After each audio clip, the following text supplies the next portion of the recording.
Bonjour à tous. Nous nous retrouvons en cette début d'après-midi pour la conférence désormais traditionnelle d'opérations immobilières consacrée à l'actualité de droit de la construction.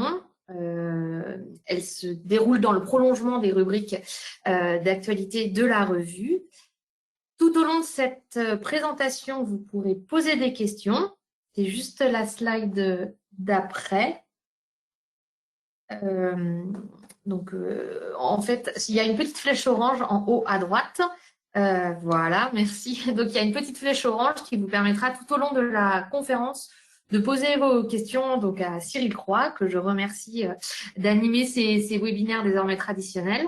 Toutes vos questions seront traitées en fin de webinaire. Voilà, et bien écoutez, il me reste à laisser la parole à Cyril, notre intervenant. Merci, au revoir.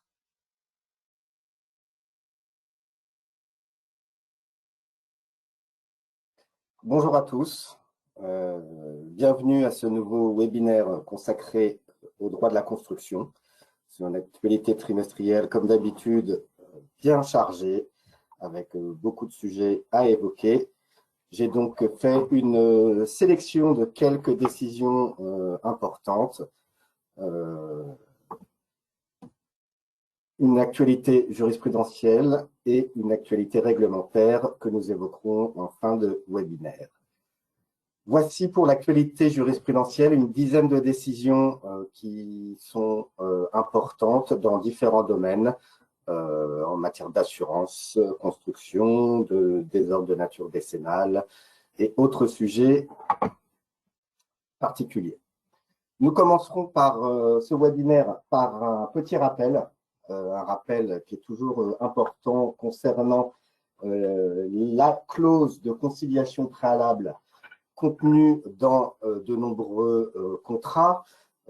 Si l'on sait que ces clauses de conciliation préalable sont désormais admises par la jurisprudence, elles constituent, et dans cette hypothèse-là, une fin de non-recevoir sur le fondement de l'article 12 du Code de procédure civile, si elles ne sont pas mises en œuvre conformément à ce qui est prévu dans le contrat. En l'espèce, comme c'est fréquent dans les contrats de maîtrise d'œuvre, la décision commentée porte sur un contrat conclu avec un architecte et un contrat type établi par l'ordre des architectes qui prévoyait dans les clauses générales qu'en cas de différend portant sur le respect des clauses du contrat, les parties conviennent de saisir pour avis le Conseil régional de l'ordre des architectes avant toute procédure judiciaire. Dans cette hypothèse-là, le maître d'œuvre reprochait au maître d'ouvrage de ne pas avoir mis en œuvre cette clause de conciliation préalable. La Cour de cassation, dans cet exemple, a estimé, c'est pour ça que je disais un rappel, comme c'était déjà le cas dans précédentes décisions, que cette clause de conciliation préalable n'avait vocation à s'appliquer que lorsqu'est recherchée la responsabilité contractuelle du maître d'œuvre dans le cadre de l'exécution de son contrat. Or, en l'espèce, le maître d'œuvre, comme les autres constructeurs, est soumis à la présomption de responsabilité qui est une garantie légale. Et dans cette hypothèse-là, la Cour de cassation a estimé que la mise en œuvre préalable de la clause de conciliation n'avait pas lieu d'être puisqu'elle ne portait pas sur la mise en œuvre de la responsabilité contractuelle de l'architecte, mais uniquement sur la mise en œuvre de ses garanties légales. Donc, c'est une décision assez importante dans la mesure où, effectivement, ces clauses de conciliation préalable sont très fréquentes dans les contrats de maîtrise d'œuvre. Il y a donc lieu d'apprécier au moment de leur mise en œuvre si le litige porte sur l'exécution même du contrat et les éventuelles fautes dans l'exécution de ce contrat, ou tout simplement la mise en œuvre des garanties légales des constructeurs issues des articles 1792 et suivants du Code civil. Dans cette hypothèse-là, la clause de conciliation préalable n'a pas vocation à s'appliquer. Voilà, c'était une première décision qui constitue, comme je vous le disais, un rappel, mais qu'il y a lieu d'avoir en tête lors des saisines des juridictions. Voilà, la conséquence, donc, c'est que la clause ne s'applique que lorsque la responsabilité décennale du maître d'œuvre est recherchée. Un point important et qui fait un petit peu suite à la décision précédente concerne la mise en œuvre de la responsabilité du maître d'œuvre. Et la décision qui sera commentée par la suite porte également sur l'obligation de conseil du maître d'œuvre. On a là 3 décisions qui s'avèrent finalement assez sévères à l'encontre des maîtres d'œuvre et on va voir pourquoi. C'est un grand classique, c'est l'obligation de conseil du maître d'œuvre. Donc la décision commentée est une décision du 9 mars 2022, une décision qui est assez importante puisqu'elle rappelle effectivement que l'obligation de conseil du maître d'œuvre est une obligation renforcée, d'autant que le maître d'œuvre a une mission complète. On sait, au vu des jurisprudences qui sont régulièrement rendues sur ce sujet-là, que l'obligation de conseil devient de plus en plus étendue. Dans l'hypothèse soumise à la Cour de cassation, le maître d'œuvre s'était vu confier par le maître d'ouvrage la conception et l'exécution d'un bâtiment sur un terrain grevé de nombreuses servitudes. Servitudes vis-à-vis du voisinage, des servitudes de vue, ainsi que des servitudes de hauteur et des servitudes concernant aussi l'occupation des lieux. C'était vraiment un projet très compliqué et le maître d'ouvrage a donné des instructions au maître d'œuvre sur ce qu'il souhaitait pour voir réaliser son bâtiment. Finalement, le bâtiment a été élevé et bien évidemment, les tiers ont recherché la responsabilité du maître d'ouvrage pour le non-respect des servitudes. Le maître d'ouvrage s'est évidemment retourné contre le maître d'œuvre, lequel a estimé que sa responsabilité n'était pas susceptible d'être retenue dans la mesure où lui s'était fié aux instructions qui avaient été données par le maître d'ouvrage concernant l'existence des servitudes. La Cour de cassation infirme la décision rendue par la Cour d'appel, condamne de manière assez sévère le maître d'œuvre au motif que celui-ci n'a pas déconseillé au maître d'ouvrage de réaliser ce projet. Donc, on n'est même pas dans une obligation de conseil quant à la réalisation même du projet, mais la Cour de cassation reproche au maître d'œuvre de ne pas avoir déconseillé au maître d'ouvrage de procéder à la construction souhaitée. Donc, c'est une décision assez sévère rendue le 9 mars 2022. Je poursuivrai avec toujours une décision concernant l'obligation de conseil du maître d'œuvre par une décision récente rendue le 20 avril 2022 sous le numéro 21 16 297. Dans cette hypothèse-là, on se trouve dans la situation dans laquelle un maître d'ouvrage, propriétaire d'un château en l'espèce, a souhaité confier les travaux de reconstruction de ce château à la suite d'un incendie. Le maître d'œuvre a été choisi par le maître d'ouvrage et les travaux se sont avérés très mal exécutés et avec des dépassements de délai, des dépassements d'honoraires et un projet qui s'est arrêté. La difficulté de ce dossier-là, c'est que le maître d'ouvrage, à la suite du sinistre, s'était vu verser par son assureur une indemnité à hauteur de 600 000 € environ pour procéder aux travaux de reconstruction. Malheureusement, ce maître d'ouvrage, estimant que cette somme était conséquente, a décidé finalement de n'utiliser que la somme de 400 000 € pour procéder aux travaux de rénovation sur les 600 000 versés par l'assureur. Et malgré ça, le maître d'ouvrage a engagé les travaux et a confié ces travaux de réalisation au maître d'œuvre, lequel savait pertinemment que la somme allouée aux travaux n'était pas suffisante. La Cour d'appel a estimé que la responsabilité du maître d'œuvre n'était pas susceptible d'être retenue, mais la Cour de cassation a estimé que la responsabilité du maître d'œuvre aurait dû être retenue par la Cour d'appel dans la mesure où le maître d'œuvre a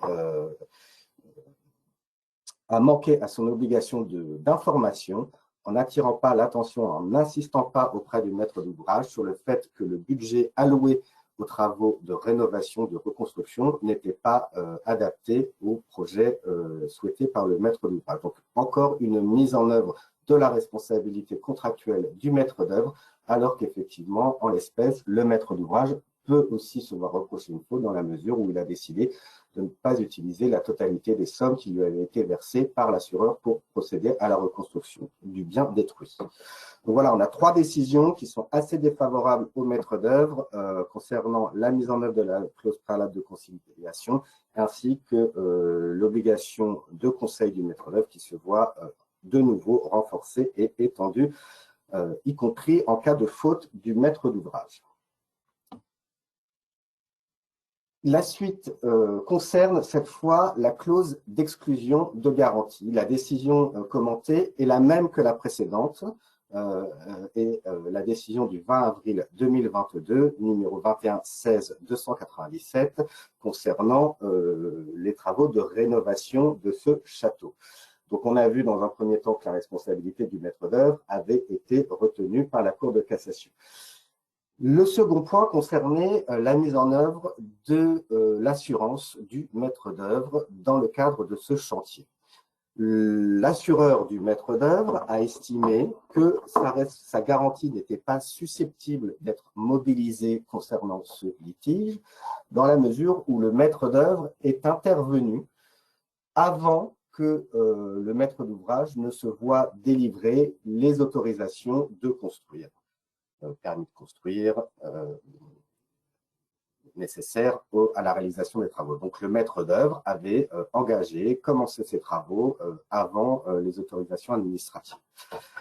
L'assureur du maître d'œuvre a estimé qu'en commençant les travaux avant cette autorisation-là, le maître d'œuvre avait manqué à ses obligations ordinales d'architecte de sa profession, que le fait de commencer des travaux avant la délivrance d'un permis de construire était constitutif d'une infraction pénale et que dans ces conditions, il avait exercé son activité non pas dans le cadre de son activité, mais pour la cour d'appel, dans le cadre d'un risque non couvert par l'assurance. Alors, effectivement, on a là une distinction entre la notion d'exclusion de garantie et la notion de non-garantie.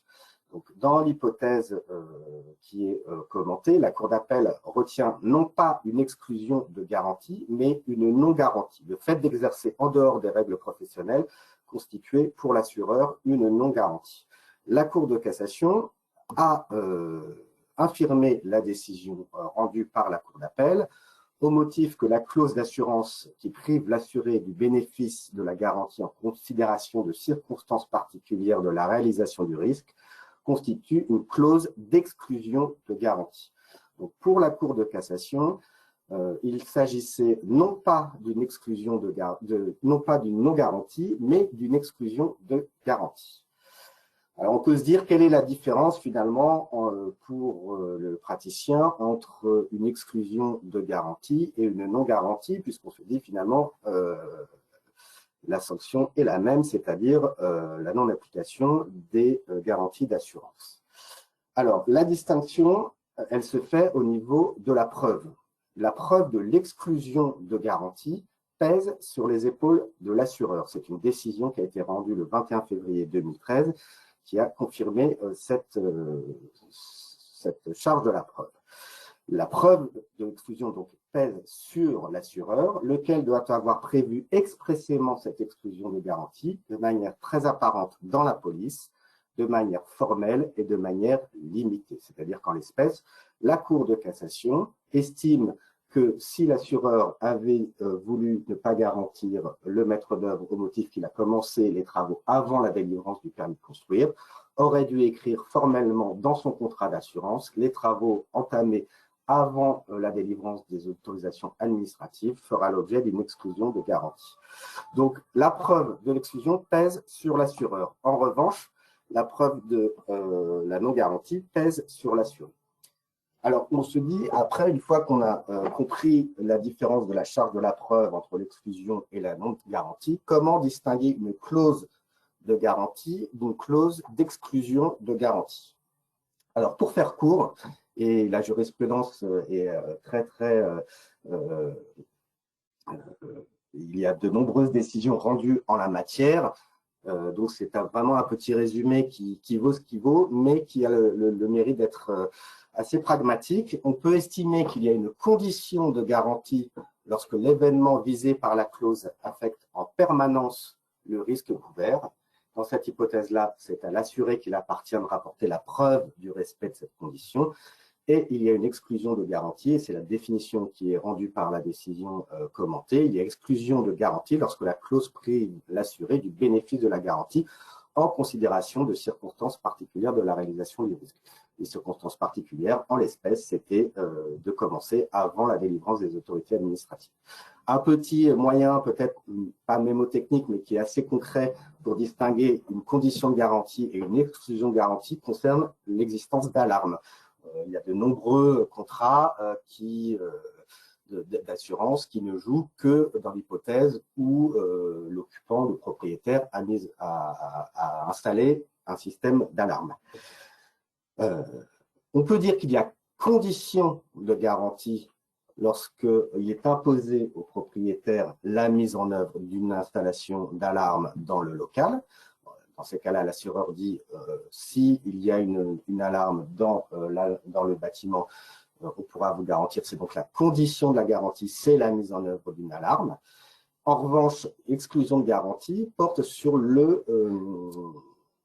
l'obligation à la charge de l'occupant de mettre en œuvre cette alarme lorsqu'il y a un incendie. Et dans ces cas-là, l'assureur dit « Vous n'avez pas mis en œuvre l'alarme de manière ponctuelle lors de ce sinistre, nous sommes en mesure de vous opposer cette exclusion de garantie. » Voilà, donc c'est un petit peu les deux notions qui sont très rapprochées, mais qui sont très importantes en matière d'assurance, puisque la charge de la preuve n'est pas la même et les conséquences sont importantes lorsque l'une des deux parties n'est pas en mesure de rapporter la preuve soit d'une condition de garantie, soit d'une exclusion de garantie.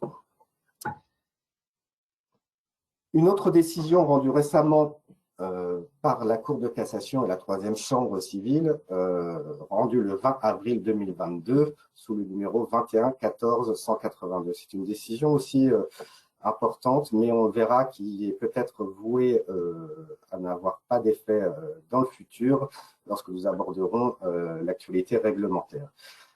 Cette décision concerne, pour ceux qui connaissent, la place de la Catalogne, qui se situe derrière la gare Montparnasse à Paris, avec un ensemble immobilier construit par Ricardo Bofill, avec en son milieu une gigantesque fontaine qui a été construite dans les années 80, me semble-t-il, et qui n'a jamais fonctionné, et qui est d'ailleurs, pour ceux qui y passent, en train d'être démolie en ce moment pour être remplacée par autre chose.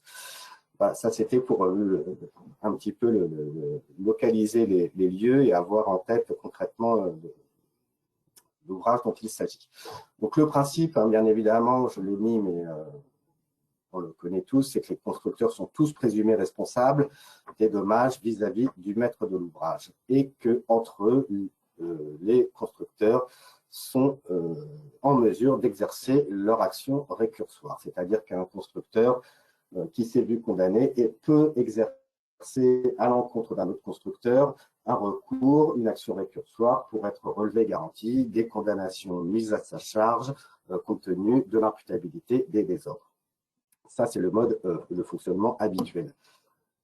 On sait bien que les constructeurs sont donc présumés responsables, que sont considérés comme des constructeurs au sens de l'article 1792-1 du Code civil, les architectes, les entrepreneurs et les techniciens, les personnes qui vendent après achèvement un ouvrage ou toute personne qui agit en qualité de mandataire du propriétaire.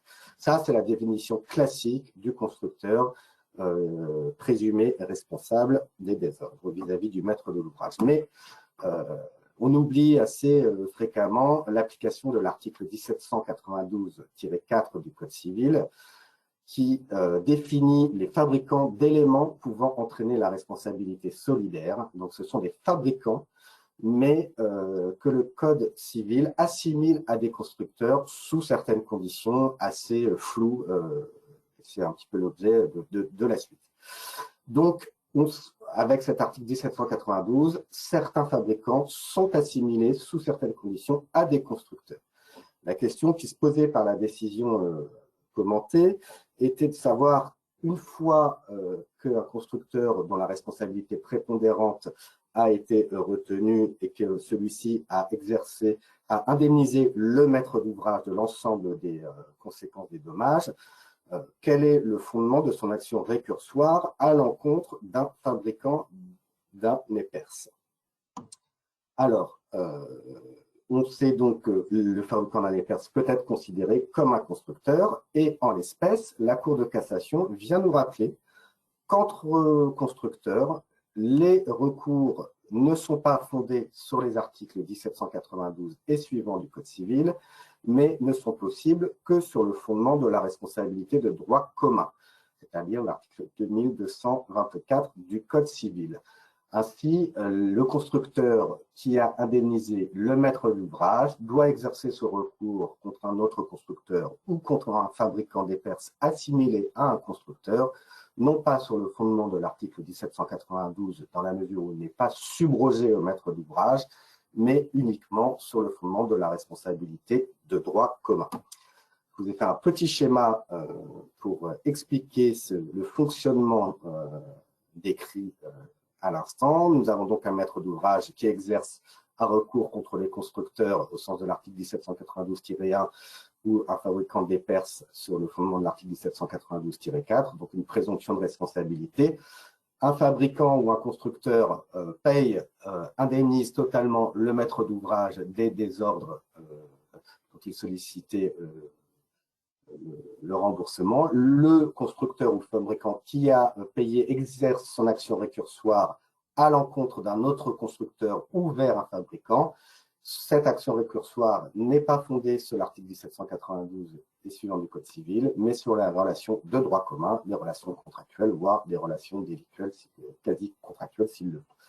Voilà, en l'espèce, pour finir, pour faire le tour sur la place de la Catalogne, le recours du constructeur était cette fois dirigé contre le fournisseur et le fabricant des luminaires qui entouraient cette fontaine qui n'a jamais fonctionné, et donc le fabricant, le fournisseur de lumière a été assimilé à un constructeur, fournisseur d'un EPERS, et donc c'est dans cette hypothèse-là que le constructeur titulaire d'une grosse œuvre a pu exercer ce recours sur le fondement du droit commun à l'encontre du fournisseur des luminaires assimilé à un constructeur. Voilà, une décision assez importante, un petit cours de droit rendu par la Cour de cassation, puisque l'arrêt est pour le coup très bien rédigé et très explicite. Je vous laisse en prendre connaissance, puisque vous avez les références. Une autre question relative au droit des assurances. Alors, je l'ai inclus dans ce webinaire consacré au droit de la construction, mais l'objet du litige n'était absolument pas un litige de construction, mais les règles dégagées par cette décision s'appliquent effectivement à toutes les assurances de dommages, qu'il s'agisse de dommages affectant un ouvrage ou tout autre bien, puisqu'en l'espèce, il s'agissait d'un voilier. Un voilier qui avait été acquis par un propriétaire particulier et dont le financement avait été donné par un crédit bailleur. Le particulier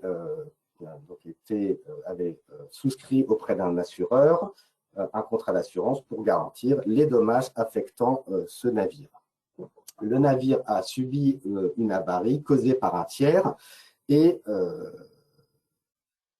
l'assurance du responsable a payé entre les mains de l'assureur du crédit bailleur. Bon, ça, c'est le cadre du litige. Là. La question qui était soulevée en l'espèce, dans la mesure où le contrat d'assurance avait été conclu par le particulier avec son assureur, c'était est-ce que l'assureur peut finalement verser son indemnité au crédit bailleur qui n'est d'une part pas dans le contrat d'assurance et qu'il n'est pas la victime directe du sinistre. La décision rendue par la Cour de cassation rappelle et infirme la décision rendue par la Cour d'appel qui avait estimé que le crédit bailleur ne pouvait être indemnisé dans la mesure où le contrat ne mentionnait pas son existence.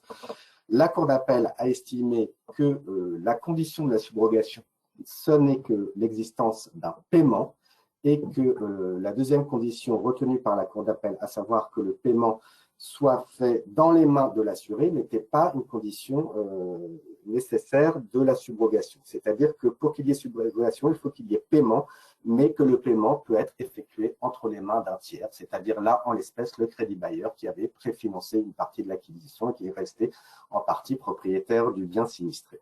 Donc, pour qu'il y ait subrogation, il faut qu'il y ait paiement, mais pas forcément un paiement entre les mains de l'assuré. Une décision rendue le 25 mai 2022 par la troisième chambre civile, toujours de la Cour de cassation, sous le numéro 21 15 883, concerne la perte de la chose, la perte de l'ouvrage en cours de chantier. Donc, on se situe là avant la réception des travaux. Le Code civil consacre 2 articles à cette possibilité-là, à savoir qu'il traite dans 2 articles la question de la détérioration de l'ouvrage avant réception et même de sa destruction. L'article 1788 concerne le cas où l'entrepreneur fournit son travail et la matière, et les articles 1789 et 1790 s'appliquent lorsque l'entrepreneur ne fournit que son travail. En l'espèce, le litige concernait la mise en œuvre ou non de l'article 1788. L'article 1788 que j'ai reproduit dans son intégralité dispose que si, dans le cas où l'ouvrier fournit la matière, la chose vient à périr, de quelque manière que ce soit avant d'être livrée, la perte en est pour l'ouvrier, à moins que le maître ne fût en demeure de recevoir la chose. Donc, lorsque la chose vient à périr avant réception et que l'entrepreneur fournit son travail et sa matière, la perte reste à sa charge. En l'espèce, on a un entrepreneur qui a tenté d'échapper à cette obligation-là, dans la mesure où cet entrepreneur s'était vu confier la totalité des travaux de construction d'une maison. Donc, on partait de la totalité, les fondations, les murs, la charpente, etc., pour finir par la couverture. Il avait la totalité des lots. Et il s'est produit un orage, un violent orage, qui a totalement détérioré la charpente. Dans la mesure où on se situait avant réception, eh bien, le maître d'ouvrage a cherché la mise en œuvre de l'article 1788 en disant perte de la chose à la charge du titulaire. Mais le titulaire a tenté d'échapper à cette obligation en faisant valoir, en tentant de faire valoir que dans la mesure où il était en charge de la totalité des travaux de construction, le fait que la charpente, qui ne constitue qu'une partie de l'ouvrage auquel il était tenu de réaliser, ne constitue pas une perte du bien, mais seulement une détérioration de ce bien. Donc, ce n'était pas une perte. Donc, l'article 1788 n'a pas vocation à s'appliquer et l'entrepreneur voulait ainsi échapper à son obligation et faire porter cette couverture à l'assurance du maître d'ouvrage. La Cour de cassation a évacué ce moyen soulevé par le titulaire, l'a évacué d'un trait de plume, puisqu'elle a estimé que le moyen soulevé n'avait pas lieu d'être évoqué, puisque les conclusions étaient inopérantes quant à la question de l'étendue de la perte de l'ouvrage, c'est-à-dire, c'est quand même finalement assez important, à savoir que l'article 1788 s'applique donc pas uniquement lorsqu'il y a perte totale de la chose, mais aussi lorsqu'il y a détérioration partielle de la chose. Donc, c'est une décision finalement assez cocasse, mais assez intéressante quant à la mise en œuvre étendue de l'article 1788 du Code civil. J'en reviens également sur un point qu'on avait abordé à de nombreuses reprises lors des précédents webinaire la question de la réception partielle, puisque ce sujet-là est bien évidemment fait l'objet de nombreuses décisions rendues régulièrement s'agissant de la question de la réception partielle, dans la mesure où elle est le point de départ des garanties des constructeurs, donc une importance vraiment en la matière. Je vous ai rappelé effectivement les grands principes, à savoir qu'en droit privé, puisque cette décision vraiment est particulière au droit privé, les règles en droit administratif étant différentes, j'y reviendrai par la suite. Donc, en droit privé, la réception a un caractère unique, hein, c'est ce que nous dit l'article 17.1 de la norme NFP 0301, et puis ce qui découle également des dispositions de l'article 1792-6 du Code civil. Pour rappel, je vous ai indiqué une décision rendue par la Cour de cassation le 2 février 2017 qui avait rejeté la possibilité d'une réception partielle au sein d'un même lot. La Cour de cassation avait en effet jugé qu'en raison du principe d'unicité de la réception, il ne pouvait y avoir de réception partielle à l'intérieur du même lot. La position actuelle de la Cour de cassation résulte d'une décision rendue le 5 novembre 2020, selon laquelle la Cour nous dit que les parties peuvent déroger expressément ou tacitement. Alors, c'est la question de comment déroger tacitement à un principe d'unicité de la réception. Mais bon, une dérogation tacite au principe d'unité de la réception et que la réception partielle n'est pas exclue lorsque plusieurs lots font l'objet d'un seul marché. Et là, c'est la condition vraiment essentielle de la possibilité de réception partielle, à savoir qu'elle n'est possible que lorsque elles font l'objet d'un seul marché. Voilà, le principe reste l'unicité de la réception, mais la réception partielle par lot au sein d'un même marché est possible. La réception partielle par lot au sein d'un même marché est possible. La décision commentée vient définir, préciser la notion de lot. La décision nous indique que pour considérer l'existence d'un lot, il doit s'agir de parties d'ouvrage formant un ensemble cohérent ou des tranches de travaux indépendantes. La Cour d'appel, devant laquelle il n'était pas soutenu que les travaux du rez-de-chaussée et du premier étage constituaient des tranches de travaux indépendantes ou formaient un ensemble cohérent, a pu en déduire que la réception partielle invoquée ne valait pas réception. Donc voilà, la Cour de cassation vient nous préciser ce qu'est la notion de lot. Donc c'est une partie d'ouvrage formant un ensemble cohérent ou des tranches de travaux indépendantes. Je vous ai fait un petit résumé.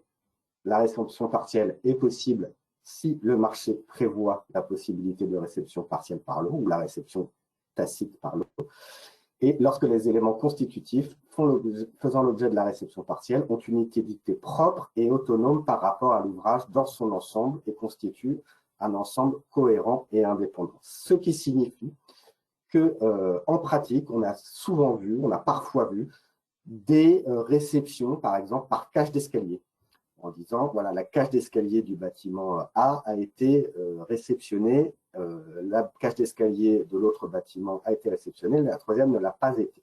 Donc, il y a eu des réceptions partielles, des maîtres d'ouvrage ou des titulaires qui ont fait valoir l'existence de réceptions partielles concernant des cages d'escalier. Eh bien, cette possibilité-là n'est pas admise par la Cour de cassation, puisque pour qu'il y ait la possibilité d'une réception partielle, il faut qu'il s'agisse de parties d'ouvrage donc qui forment un ensemble cohérent ou des tranches de travaux indépendantes. Dans le cas de cages d'escalier, nous n'avons pas de tranches de travaux indépendantes puisqu'on a une superposition de lots, de corps d'état distincts qui viennent intervenir dans une cage d'escalier. Donc la réception partielle par lot, dans la réception par cage d'escalier n'est pas possible au vu de cette jurisprudence. C'est vraiment une décision importante que vient nous rapporter la Cour de cassation en définissant bien la notion de lot. Alors, je vous disais que ce principe-là s'applique uniquement en droit privé. Bien évidemment, en droit public, la chose est totalement différente puisque les réceptions partielles par lot sont bien évidemment prévues par le CCAG des travaux. Il n'y a pas de principe d'unicité de la réception au sens du droit administratif. Donc, ces règles-là ne s'appliquent qu'en cas de marché privé. La notion de lot est cette nouvelle définition qui nous est donnée aujourd'hui par la Cour de cassation. Je reviens également sur une décision en date du 11 mai 2022 rendue par la Cour de cassation sous le numéro 21 15 608 en matière de dommages ouvrages, de désordre futur et de notion de désordre de gravité décennale. On a un arrêt qui est assez didactique également sur ce point-là, rendu par la Cour de cassation assez récent. Et je ferai la même réserve que précédemment, cette décision-là, il ne faut l'avoir en tête que concernant le droit privé, puisqu'en matière de droit administratif, les règles sont totalement distinctes concernant l'existence de désordre futur. Je vous dirai un petit mot à la fin de cette présentation sur cet arrêt. Donc, pour la Cour de cassation, pour que les désordres futurs puissent rentrer dans le cadre de la garantie décennale, il faut bien évidemment avoir préalablement interrompu le délai de forclusion par le biais d'une assignation. Mais il faut, et c'est là important, c'est un point important, que le désordre se manifeste obligatoirement de manière certaine dans le délai décennal. C'est une décision notamment du 18 mars 2021 qui vient rappeler ce point-là, à savoir que le désordre doit se manifester de manière certaine dans le délai décennal. En l'espèce, les désordres qui concernaient un écran de sous-toiture ne s'étaient pas révélés dans le délai de garantie décennale. L'expert avait estimé effectivement qu'il existait un risque que des désordres surviennent par la suite, mais la Cour de cassation a estimé qu'il n'y avait pas en l'état de désordre de nature décennale constaté dans le délai d'épreuve et que dans ces conditions, la mise en œuvre des garanties de l'assureur dommage-ouvrage ne pouvait être accueillie. Ça, c'est la première partie de cet arrêt, donc désordre garantis lorsqu'ils sont de nature décennale, à la condition qu'ils se manifestent dans leur ampleur, dans le délai de garantie. La deuxième particularité de cet arrêt vient rappeler ce que peut être un désordre de gravité décennale. On sait que l'article 1792 du Code civil définit un désordre comme étant de nature décennale, soit dans l'hypothèse où il porte atteinte à la solidité de l'ouvrage, soit dans l'hypothèse où il porte atteinte où il rend l'ouvrage impropre à sa destination. Ça, ce sont les deux possibilités pour qualifier un désordre de nature décennale. Le seul fait qu'un désordre puisse être qualifié de grave, par exemple, ne suffit pas à faire de ce désordre un désordre de nature décennale. Il faut que l'une de ces deux conditions soit remplie. Or, la jurisprudence a créé une troisième condition permettant de qualifier un désordre comme étant de nature décennale, à savoir l'existence d'un risque d'atteinte à la sécurité des personnes.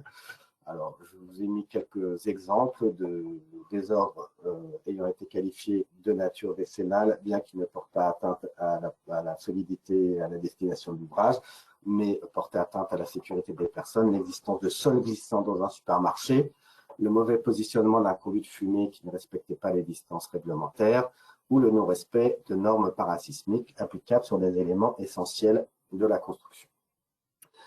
La décision commentée vient consacrer l'existence d'un risque sanitaire, puisque, en l'espèce, la Cour de cassation a retenu que l'existence d'odeurs nauséabondes constituait un désordre de nature décennale rendant l'ouvrage impropre à sa destination et a donc retenu l'existence de désordre de nature décennale du simple fait de mauvaises odeurs, ce qui est aussi une nouveauté et qui est une confirmation et un développement de l'existence d'un risque sanitaire qui va au-delà du risque d'atteinte à la sécurité des personnes. Et j'en terminerai avec une décision rendue le 6 avril 2022 sous le numéro 21 14 905 qui concerne la conclusion d'un contrat de sous-traitance. Pour rappel, j'ai indiqué que le contrat de sous-traitance peut être conclu à deux stades. Il peut être conclu lors de la conclusion du marché principal. Dans ce cas, le sous-traitant est généralement désigné dans les pièces contractuelles et la notification du marché au titulaire emporte acceptation du sous-traitant et agrément de ses conditions de paiement. L'autre possibilité, bien évidemment, la conclusion d'un contrat de sous-traitance pendant l'exécution du marché. Dans cette hypothèse-là, l'agrément intervient sous la forme d'un courrier du maître d'ouvrage, lequel accepte expressément le sous-traitant. Donc, au moment de la signature du contrat principal ou en cours d'exécution du chantier. La problématique soulevée dans cette décision est le fait que le contrat de sous-traitance a été conclu, j'ai mis entre guillemets, trop tôt par l'entreprise principale. Pourquoi trop tôt? Parce que dans l'hypothèse évoquée, le contrat de sous-traitance avait été conclu alors que le maître d'ouvrage n'avait pas été sollicité pour donner son agrément sur l'intervention de ce sous-traitant. Pire encore, le contrat de sous-traitance avait été conclu alors que finalement le maître d'ouvrage ne savait pas s'il allait lancer les travaux, il s'agissait d'une piscine. Le maître d'ouvrage s'interrogeait sur le fait de construire ou pas cette piscine. Malgré cette interrogation, le titulaire avait de nombreux travaux qui n'étaient pas ceux uniquement des travaux de la piscine, puisque c'était la construction d'une piscine et d'une maison, avait conclu un contrat de sous-traitance avec un pisciniste pour réaliser ces travaux, alors que le maître d'ouvrage ne savait toujours pas s'il allait faire cette piscine ou pas. Et dans cette hypothèse-là, la Cour de cassation a considéré que l'entrepreneur avait commis une faute qui était constitutive pour le sous-traitant d'un préjudice, dans la mesure où le sous-traitant, finalement, avait commencé à travailler sur le projet, avait engagé des frais, avait fait des études, etc., pour finalement se voir informé que les travaux ne se feraient pas, le maître d'ouvrage ayant finalement fait le choix de ne pas entreprendre cette construction. Donc voilà, le moment de la signature du contrat de sous-traitance est effectivement aussi important. Ça rejoint un petit peu la question tout à l'heure du maître d'œuvre qui intervient avant la délivrance des autorisations administratives. Donc vraiment une obligation de conseil et de précaution renforcée pour ces deux intervenants. Voilà, j'en ai terminé avec ces 10 jurisprudences que j'ai sélectionnées sur ce dernier trimestre sur ce trimestre de l'année 2022. J'évoquerai avec vous la question l'actualité réglementaire qui concerne la réforme du contrat des droits spéciaux et les avant-projets de réforme relatifs au contrat de service. Alors, on sait que depuis l'ordonnance du 10 février 2016, il y a eu une réforme du droit des contrats et du régime général du droit des contrats et de la preuve des obligations, du droit des obligations. Donc ça, c'était la réforme de 2016, mais c'était le droit des contrats classiques, mais il n'y avait pas eu de réforme des contrats spéciaux. Donc, ce projet de réforme a été initié récemment et une commission vient d'élaborer un avant-projet de réforme du droit des contrats spéciaux, dont la diffusion se fait en 3 temps. Donc, en avril 2022, ont été communiqués les avant-projets de réforme touchant au contrat portant sur une chose. En mai 2022, c'est-à-dire la semaine dernière, ont été communiqués les avant-projets relatifs aux contrats de service et contrats d'entreprise. Donc, je développerai ces quelques points par la suite. Et puis, en juillet 2022, l'ensemble de l'avant-projet sera soumis à la consultation publique et modifié si besoin. Donc, vous trouverez ce projet de réforme de manière assez simple, puisque c'est mis en ligne par le gouvernement, mais c'est quand même quelques points assez importants que je développerai ci-après. Donc, en droit de la construction, puisqu'il y a beaucoup de réformes aussi sur les baux, mais je me suis limité aux nouveautés qui éventuellement rentreront dans le Code civil. Donc, pour la première fois, l'entrée dans le Code civil des devis, puisque avant, les devis étaient qualifiés d'avant-contrat, mais n'avaient pas d'existence formelle au sein du Code civil. Alors, tous les articles que je vous ai mis là sont bien évidemment des projets, sont rédigés, mais constituent encore des projets. Alors, ce serait une nouvelle numérotation dans le Code civil qui viendrait encore modifier l'ordonnancement du Code civil, avec la création d'un article 1749 qui vient donc codifier l'existence du devis, lequel engage l'entrepreneur pendant une durée fixée, ou à défaut pendant un délai raisonnable.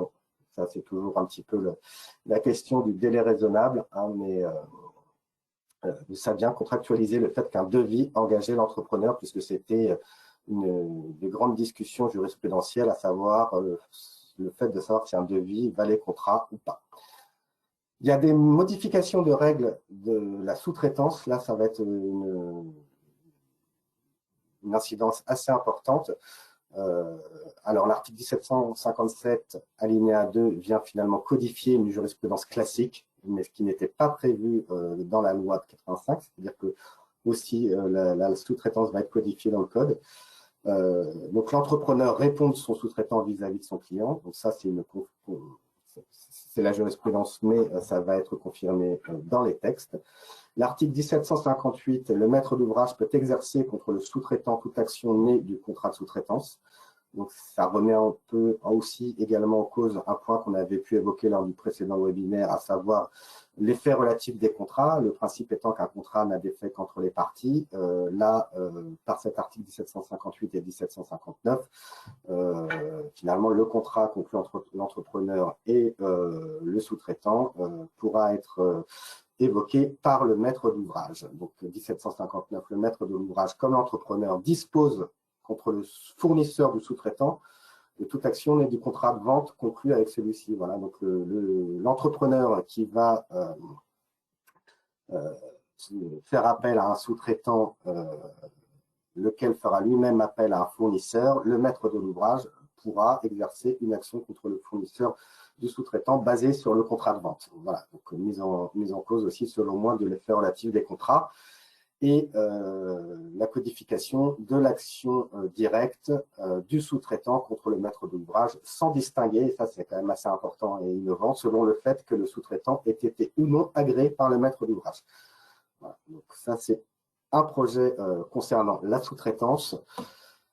Concernant la réception des nombreuses jurisprudences à venir concernant la réception, puisque un nouvel article 1762 envisagé prévoit qu'une fois l'ouvrage achevé, l'entrepreneur est tenu de le présenter à la réception du client, alors qu'actuellement, c'est la partie la plus diligente qui provoque la réception. Donc là, on met à la charge de l'entreprise une obligation de présenter au client la réception de l'ouvrage. En revanche, lorsque le maître d'ouvrage se voit convoqué à sa réception, il ne peut refuser la réception.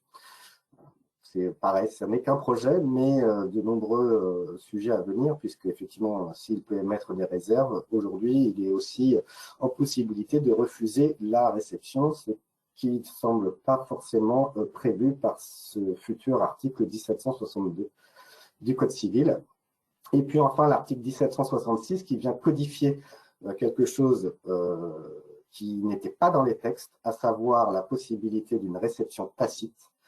Parce que la réception tacite, selon la jurisprudence, résulte de la volonté non équivoque du maître de l'ouvrage d'accepter l'ouvrage. Ça, c'était la jurisprudence. Aujourd'hui, ça va être enfin écrit. Et puis, vient modifier aussi les conditions de la réception judiciaire, puisque actuellement, la réception judiciaire est possible, bien évidemment, et elle est appréciée à la date où l'ouvrage est en état d'être reçu, ce qui est totalement incompréhensible lorsqu'il s'agit d'un bâtiment, par exemple, d'habitation. On ne sait pas quand un ouvrage est en état d'être reçu. La jurisprudence est très fournie sur cette question-là, et les projets de réforme portent sur le fait que dans l'avenir, il ne s'agira plus d'un ouvrage en état d'être reçu, mais d'un ouvrage satisfaisant à sa destination, ce qui semble un petit peu clarifier les choses. Sur l'article 1792 et suivant du Code civil concernant la responsabilité des constructeurs, aujourd'hui, le projet de réforme ne vient pas trop toucher ces points-là. C'est ce qui résulte de ce projet. Quelques articles sur le transfert de propriété, puisque le transfert de propriété, il est prévu qu'il s'effectue au moment de l'incorporation des matériaux dans le sol. Pareil, une limite, puisque là, on est uniquement dans l'incorporation des matériaux dans le sol. Qu'en est-il de l'incorporation des matériaux dans d'autres éléments